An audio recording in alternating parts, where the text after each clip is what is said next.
Another film I watched this week was Ship of Fools, the 1965 ensemble drama directed by Stanley Kramer. Kramer was known in the early 60s for directing issue-led films. He'd previously done Judgment at Nuremberg, about the post-Second World War show trials.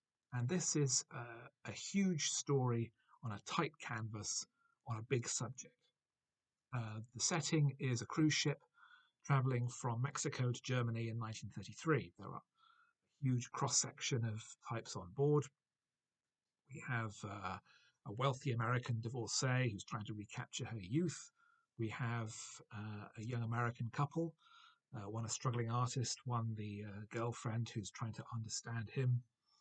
We have various Germans who are very optimistic about the racially pure future that they envisage for their country. We have several hundred Spanish laborers being deported from Cuba after a labor crisis, and the wealthy wife of a plantation owner who's been deported to prison in Tenerife after arming some rebels against their oppressive masters. The latter is particularly important because she develops a relationship with the ship's doctor, a young German man who is also suffering from a heart condition. And their romance sort of forms the main core of the movie. As well as that, we also have an affable German who entirely understands and adapts to being shunned by most of the Germans on board the ship. And did I say he was German? He's Jewish. And the dwarf who addresses the camera several times during the movie to say that this is a ship of fools, all the people on board are fools, who is himself German and, as I say, strikes up a friendship with this Jewish man. And on top of that, there's also Lee Marvin.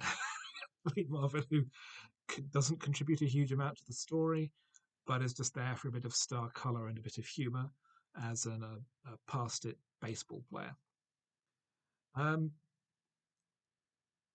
It's surprising that it feels both very progressive and quite old-fashioned in its execution. It feels like something like Grand Hotel, these stories of all these characters coming together in their lives and crisscrossing. It feels very old-fashioned, the kind of thing that prefigures the later disaster movies, because there's no disaster. The actual ship's crossing goes pretty much smoothly without incident.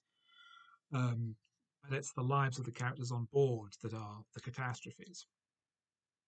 There's some very strong performances across the board. Oskar Werner as the ship's doctor, Simone Signoret as the Spanish Contessa, Vivien Leigh in her final film, as I say, Lee Marvin, George Siegel's in there, José Ferrer, a Puerto Rican, is cast as a German who's actually an Austrian.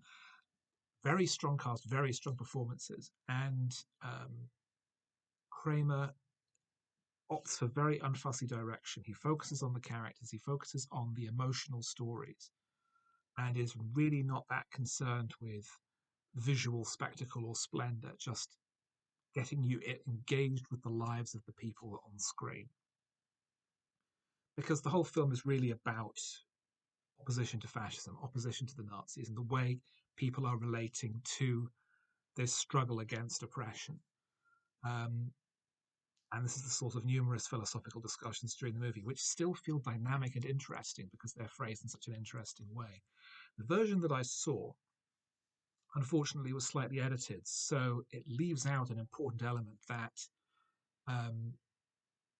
Marvin's character is apparently affable, pleasant, very coarse in his manners, and attempts to sleep with one of the traveling flamenco dancing troupe for money, although the leader of the troupe is quite happy to pimp out the dancers for a cut of the profits himself.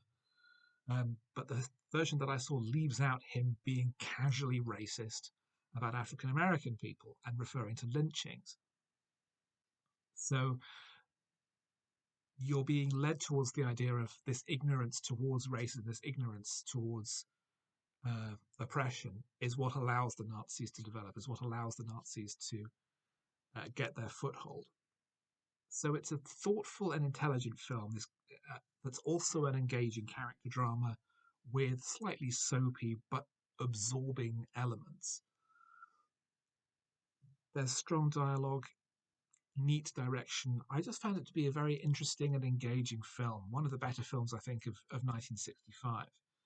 Um, it's a long stretch. It's 2.5 hours. But the fact that it's so absorbing and so believable and emotionally engaging, and the fact that you're really spending a lot of time with these characters in the same way that they would be spending a lot of time in each other's company over the 3.5 weeks that it took the ship to cross the Atlantic. I think that reflects well on the reality of the story itself. It's a surprisingly strong film. I'm surprised that it's not better known, and I liked it quite a great deal.